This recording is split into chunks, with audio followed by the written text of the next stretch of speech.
Hello children, today we shall start our chapter from this paragraph. The commonly spoken languages in India and Pakistan are Hindi and Urdu. आमतौर पर जो भाषाएं भारत और पाकिस्तान में बोली जाती हैं वो है हिंदी और Urdu. Both Urdu and Hindi evolve from Sanskrit the mother of all languages. दोनों ही भाषाएं उर्दू और हिंदी संस्कृत भाषा से विकसित हुई है जो कि सभी भाषाओं की जननी है. Difference between Hindi and Urdu. Hindi और उर्दू भाषा में अंतर. Hindi is written from left to right in the Devanagari script. Hindi जो है बाएं से दाएं लिखी जाती है देवनागरी स्क्रिप्ट में, देवनागरी लिपि में. अब जैसे ये सेंटेंस है, आज वह नहीं आया, तो हमने यहाँ से शुरू किया लिखना और यहाँ तक लिखा, तो ये हमारा हुआ बाएं से दाएं लिखना. और जो ये अक्षर, जो ये वर्ड और जो ये सेंटेंस लिखा है वो है देवनागरी लिपि में. Urdu is written right to left in Persian Arabic script called Nastaliq. Urdu जो है वो दाएं से बाएं लिखी जाती है फारसी अरबी लिपि में जिसे कहा जाता है नास्टालिक. अब उर्दू अब लिखनी तो आती नहीं, तो जैसे इस तरीके से ऐसे यूँ लिखी जाती है, तो वो लिखी जाती है दाएं से बाएं. यहाँ से शुरू की जाती है और यहाँ तक लिखी जाती है. और जो जिस वे से ये लिखी जाती है, जो राइटिंग वे होता है, जिस लिपि में ये लिखी जाती है, उसे कहते हैं हम Nastaliq. Hindi uses vocabulary from Sanskrit.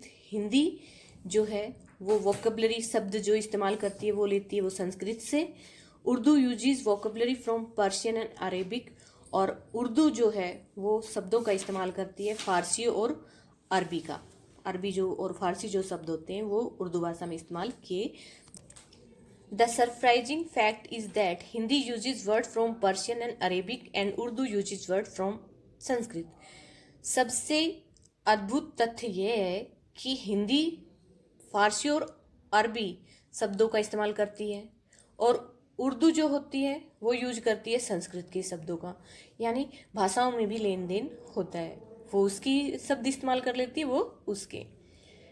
Do you know the word Urdu originated from the Turkish word for tent, army और हॉलिडे उर्दू. उर्दू जो है वो तुर्की शब्द से उत्पन्न हुआ है जो कि इस्तेमाल किया जाता था टेंट, आर्मी या हॉलिडे उर्दू के लिए. Urdu was a language of the army and the common people before becoming the language of the court of Mughals of Delhi and the Nawabs of Lucknow. Urdu जो है वो पहले सेना की और आम लोगों की भाषा होती थी. ये कब तक आम लोगों की और सेना की भाषा थी? जब तक कि यह मुग़ल दिल्ली के जो मुग़ल थे और लखनऊ के जो नवाब थे उनके दरबार की भाषा नहीं बनी तब तक. यानी मुग़लों की और नवाबों की जब ये भाषा बन गई तो ये न आर्मी की भाषा रही और न ही कॉमन लोगों की. Common Hindi and Urdu phrases. आमतौर पर जो हिंदी और उर्दू के फ्रेज इस्तेमाल किए जाते हैं, सेंटेंस जो इस्तेमाल किए जाते हैं वो यहाँ पर दिए हुए हैं. नंबर 1 फ्रेज हो गया हमारा हेलो. इसको हिंदी में कहेंगे नमस्ते और उर्दू में अस्सलाम वालेकुम. दूसरा हो गया हमारा वर्ड गुड मॉर्निंग. इसे हिंदी में कहेंगे सुप्रभात और उर्दू में सब्बा खैर. थर्ड हो गया वेयर आर यू फ्रॉम. इसको हिंदी में कहेंगे आप कहाँ से हैं और उर्दू में कहेंगे इसे आपका ताल्लुक़ कहाँ से है. Fourth goodbye. इसको हिंदी में कहेंगे अलविदा और उर्दू में कहेंगे खुदा हाफिज़. तो ये कुछ कॉमन फ्रेज थे जो हिंदी और उर्दू दोनों में इस्तेमाल किए जाते हैं आपस में. जो हिंदी में आमतौर पर इस्तेमाल किए जाते हैं और उर्दू में आमतौर पर जो इस्तेमाल किए जाते हैं कॉमन फ्रेज वो थे ये. Similarity of food between India and Nepal. Bharat और नेपाल के भोजन में समानता. The traditional Nepali meal consist of dal, bhat and tarkari, pulses, rice and vegetable curry. Similar food is served in many Indian household also. जो पारंपरिक नेपाली भोजन है उसमें शामिल की जाती है दाल, भात और तरकारी. तरकारी में शामिल होती हैं दालें, चावल और सब्जी की कड़ी. और इसी प्रकार का जो भोजन होता है वो बहुत से घरों में परोसा भी जाता है. भारत के बहुत से घरों में भी परोसा जाता है। The only difference is that Nepali food is much less spicy than Indian food. केवल एक ही अंतर है नेपाली और भारतीय भोजन में कि जो नेपाली भोजन है वो कम मसालेदार होता है भारतीय भोजन की बजाय। यानी भारतीय भोजन बहुत ज़्यादा मसालेदार होता है और नेपाली भोजन कम स्पाइसी होते कम मसालेदार होता है। The influence of Indian food is more evident in south western part of Nepal. Nepal के दक्षिण पश्चिम हिस्से में भारतीय भोजन का बहुत ज़्यादा प्रभाव दिखाई देता है। The rest of Nepal is influenced by Tibetan and Chinese cuisine.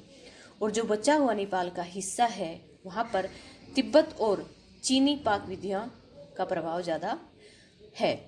यह है नेपाली क्विजिन, नेपाल की पाक विधि। अब इसमें ये बताया गया कि दक्षिण पश्चिमी जो हिस्सा है नेपाल का वहाँ पर तो भारतीय भोजन की बहुत ज़्यादा बहुतायता है, बहुत ज़्यादा इस्तेमाल होता है। और जो बचा हुआ नेपाल का हिस्सा है वहाँ पर ज़्यादातर लोग चाइनीज और तिब्बतन स्टाइल का भोजन बनाते हैं। Do you know Nepalese delicacy momos dumpling filled with meat और vegetable is very popular in India. Nepali की जो सबसे खासियत जो एक बहुत ही मुलायम तरीके से सॉफ्ट जो डिश है मोमोज, जिसमें मैदा में या किसी भी चीज़ में जब हम मीट या सब्जियां भरकर बनाते हैं वो भारत में बहुत ज़्यादा फेमस है। ये मोमोज हो गए, ये वेजिटेरियन भी होते हैं और नॉन वेजिटेरियन भी। ये भारत में बहुत ज़्यादा फेमस है जो कि नेपाली क्विजिन है। The non vegetarian cuisine of India, Pakistan and Bangladesh is very similar. मांसाहारी पाक विधि, मांसाहारी जो भोजन की विधि है भारत में, पाकिस्तान में और बांग्लादेश में बहुत मिलती जुलती है। The kebabs are an all time favourite with everyone. कबाब जो होते हैं वो हर किसी के हर समय प्रिय होते हैं, यानी कबाब हर किसी को अच्छा लगता है। Dosa a south Indian dish forms an important part of Sri Lankan cuisine. Dosa जो कि दक्षिण भारत का भोजन है वो श्रीलंका की जो पाक विधि है, श्रीलंका में जो भोजन बनाया जाता है उसका एक महत्वपूर्ण हिस्सा है। यानी श्रीलंका में डोसा बहुत ज़्यादा बनाया जाता है। Do you no Chinese food is very popular all over India. चीनी भोजन पूरे भारत में फेमस है, but it is very different from Chinese food that is available in China. लेकिन ये बहुत अलग होता है।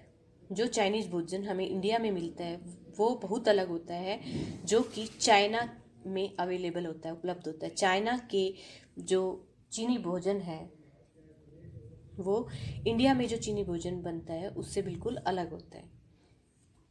तो ये हमने सिमिलैरिटी पढ़ी भोजन की। थैंक यू बेटा।